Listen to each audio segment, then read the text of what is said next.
بات ماننی نہیں تھی انہوں نے، اس لیے اعتراضات کرتے رہے، اور اعتراضات مختلف تھے، الزامات مختلف تھے۔ لیکن اگلی آیت میں کیا آ رہا ہے؟ كَذَلِكَ قَالَ الَّذِينَ مِن قَبْلِهِمْ مِثْلَ قَوْلِهِمْ، یعنی یہودی اور عیسائی اپنے آپ کو پڑھا لکھا کہتے ہیں، اور باقی لوگ جو ہیں وہ ان کو ان پڑھ سمجھتے ہیں، امی، جاہل، جیسے مشرک ہیں، کوئی فرشتوں کو پوجتا ہے، کوئی عزیر علیہ السلام کو اللہ کا بیٹا کہتا ہے، کوئی بتوں کی پوجا کرتا ہے، کوئی کچھ کرتا ہے، کوئی کچھ۔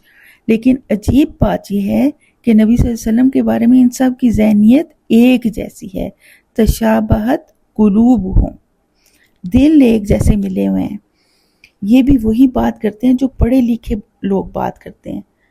تو کیا پڑھا لکھا اور کیا ان پڑھ، کیا جاہل، سب کے سب نبی صلی اللہ علیہ وسلم کے بارے میں ایک جیسی بات کرتے ہیں۔ مثل قولہم، سب ایک جیسے ہیں۔ جہالیت جو ہے پرانی ہو یا نہیں ہو، اس سے کوئی فرق نہیں پڑتا، ڈگریوں سے بھی کوئی فرق نہیں پڑتا۔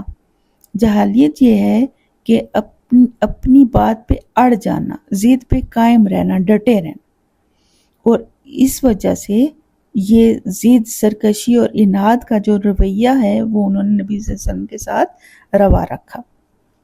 پھر تشابہت قلوبہم کو میں اور آپ ذرا سمجھنے کی کوشش کریں۔ یہ جو مختلف قسم کے منکرین توحید اور منکرین رسالت ہوتے ہیں، کیا ہمیں ان کی کوئی باہمی مشابہت نظر آتی ہے؟ بظاہر تو مشابہت یہ نظر آ رہی ہے کہ تکذیب کر رہے ہیں، سارے مخالفت کر رہے ہیں، انکار کر رہے ہیں، یہ تو سمجھ آ رہی ہے بات۔ یہ عمل کا اشتراک ہے، دل کا، قلب کا، نظریے کا، فکر کا اشتراک نہیں ہے۔ لیکن اللہ تعالیٰ فرما رہے ہیں کہ ان کے دل ملے ہوئے ہیں، تشابہت قلوبہم، مختلف قسم کی مخالفت ہے، لیکن پیچھے کیا ہے؟ ذہنیت ایک ہے، اور وہ کیا ہے؟ اس کی وضاحت اللہ تعالیٰ نے سورہ الذاریات میں فرمائی ہے، آیت 22-23 میں، 52-53 میں۔ تو اصل وجہ کیا ہے کہ سینکڑوں نبی آئے ہیں، سب نے انبیاء کے ساتھ جو ہے یہی رویہ رکھا ہے، یہودیوں نے، عیسائیوں نے، مشرکوں نے، اور پھر تاریخ بھری پڑی ہے کہ انبیاء کے ساتھ یہی سلوک ہوتا ہے۔ وہ کہتے تھے کہ یہ جادوگر ہے، مجنون ہے، پاگل ہے، دیوانہ ہے، نعوذ باللہ۔ نبیوں کے بارے میں سب ایسی ہی باتیں کرتے آئے۔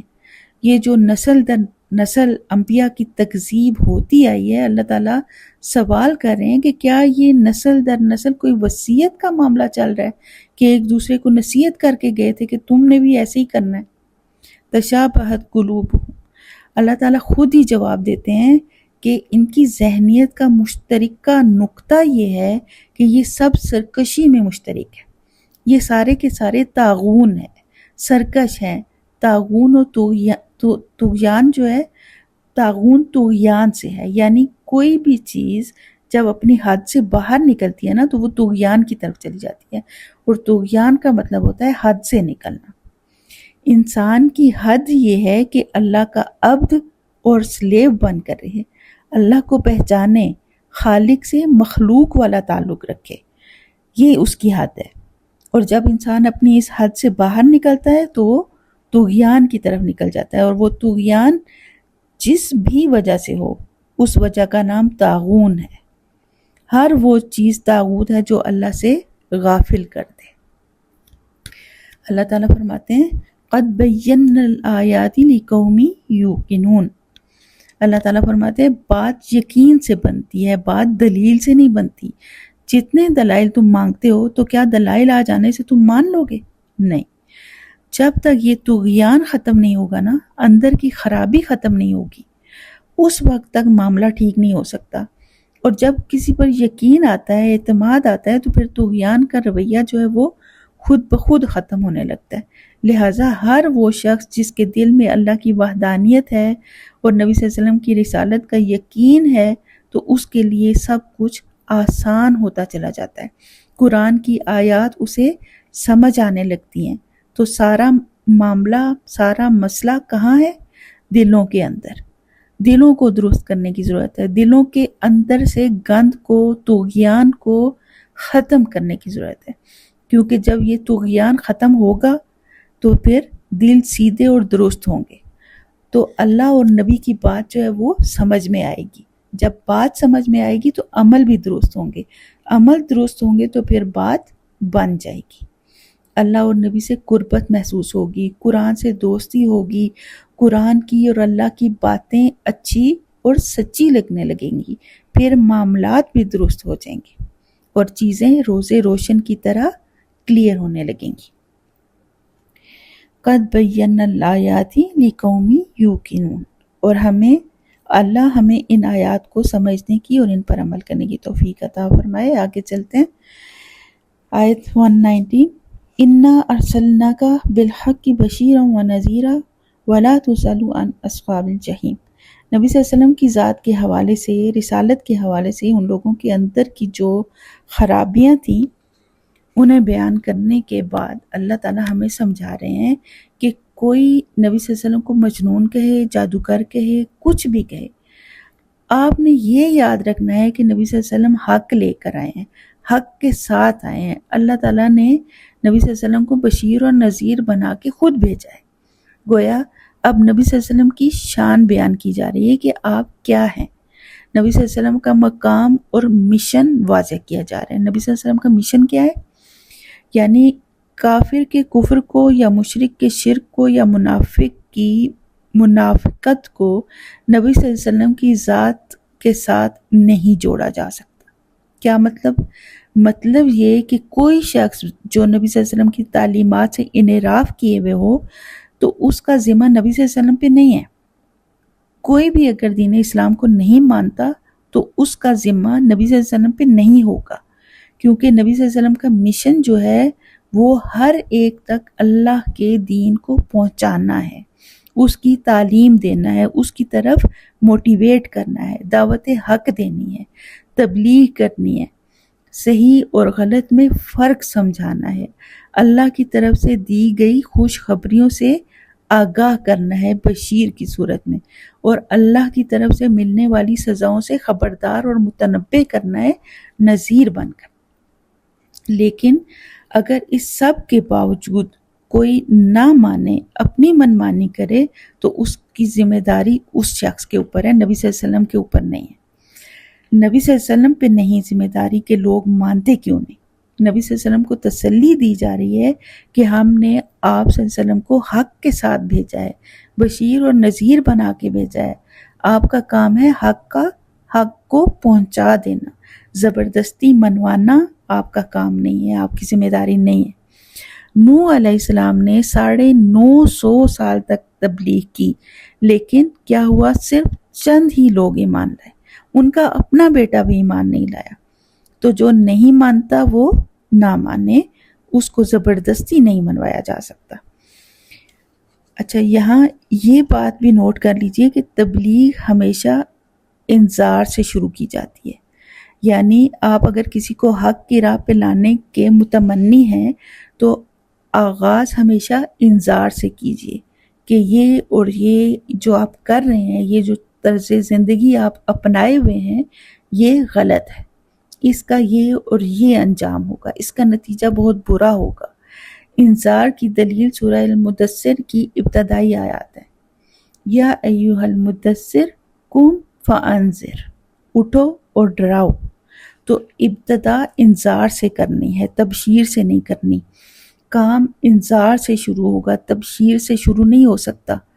آپ اگر تبشیر سے شروع کرتے ہیں تو پھر آپ بیٹھے خوشخبریاں سناتے جائیں، کوئی نہیں بدلے گا اپنا رویہ، اپنے طریقہ کار۔ انذار اور تبشیر میں فرق کی مثال دیکھیے، جیسے کوئی سمودلی سفر کر رہا ہے، سب ٹھیک چل رہا ہے، اور ساتھ بیٹھا شخص کہہ رہا ہے کہ ادھر سے نہیں دوسرے راستے سے چلتے ہیں، وہ زیادہ اچھا راستہ ہے، تو ڈرائیونگ سیٹ والا کبھی بھی بریک نہیں لگائے گا، بلکہ کہے گا تمہیں کیا مسئلہ ہے، ٹھیک تو چل رہا ہے سفر۔ لیکن جب وہی شخص اسے بتائے گا کہ آگے پل ٹوٹا ہوا ہے، یا آگے کھائی ہے، روڈ بند ہے، یا خراب ہے، ٹوٹی ہوئی ہے، تو وہ فوراً نہ صرف بریک لگائے گا بلکہ متبادل راستہ بھی ڈھونڈے گا۔ تو اللہ تعالیٰ نے نبی صلی اللہ علیہ وسلم کو بشیر اور نذیر بنا کر بھیجا ہے، جو موقع انذار کا ہے وہاں تبشیر کام نہیں کرتی، اور جو موقع تبشیر کا ہے وہاں انذار کام نہیں کرتا۔ لہٰذا ہر شخص کو تبشیر بھی کرنی چاہیے اور انذار بھی، لیکن موقع کی مناسبت سے۔ جو نافرمانیاں کر رہا ہے اور آپ اسے کہتے ہیں کہ خیر ہے کوئی بات نہیں ہے، اللہ معاف کرنے والا ہے، تو اس طرح تو وہ اپنا طرز عمل نہیں بدلے گا۔ اس کو ڈرائیں گے، انجام سے خبردار کریں گے تو وہ بچے گا۔ یعنی نبی صلی اللہ علیہ وسلم کے طریقے کے مطابق انذار اور اصلاح اور تبشیر کریں گے تو کامیابی ہوگی اور کسی کی اصلاح کر پائیں گے، ورنہ اور کوئی طریقہ جو ہے وہ کارگر نہیں ہوگا۔ لہٰذا ہر شخص کی شخصیت کے دونوں پہلوؤں کو ایڈریس کیا جائے، خوف کو بھی اور امید کو بھی، کہ یہ خوف کس سے رکھتا ہے اور امید کس سے رکھتا ہے۔ اسی پہ پوری ایمانیات کی عمارت جو ہے وہ استوار ہوتی ہے، خوف اور امید پر۔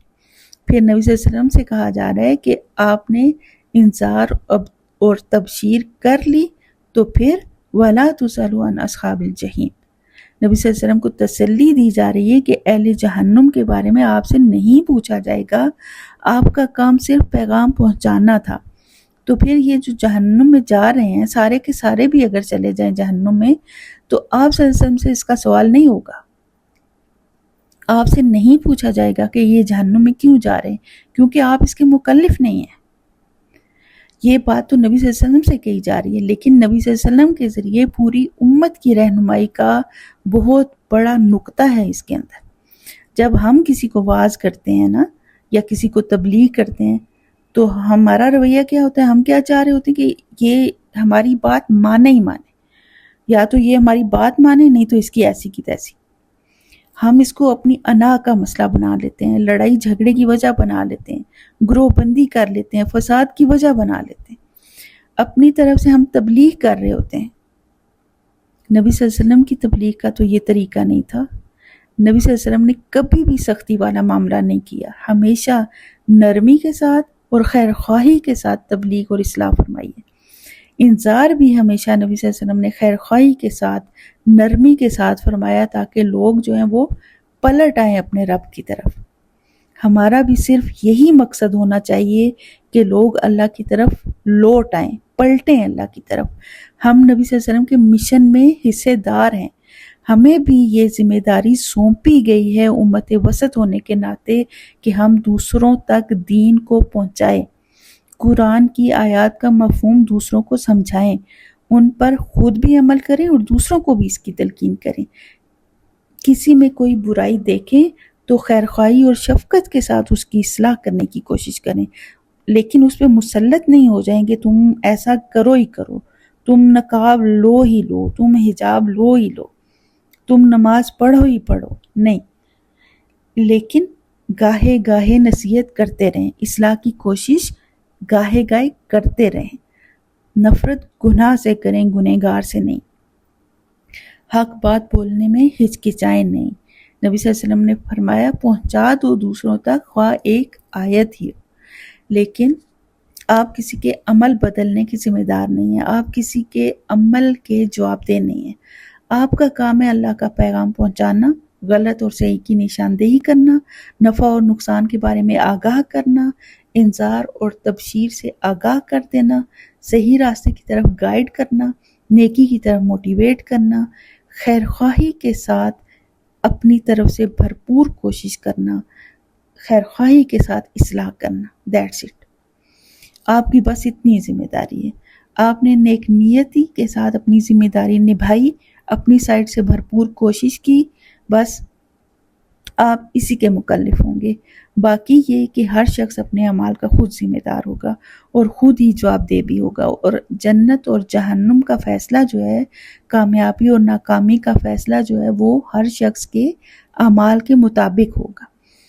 اب ہم میں سے کوئی بھی کل یہ نہیں کہہ سکتا کہ مجھے کچھ خبر نہیں تھی، مجھے کچھ پتہ نہیں تھا، مجھے کسی نے کچھ بتایا نہیں تھا، نہیں، اس طرح کے ایکسکیوزز ہم پیش نہیں کر سکیں گے، کأنہم لا یعلمون نہیں بن سکیں گے۔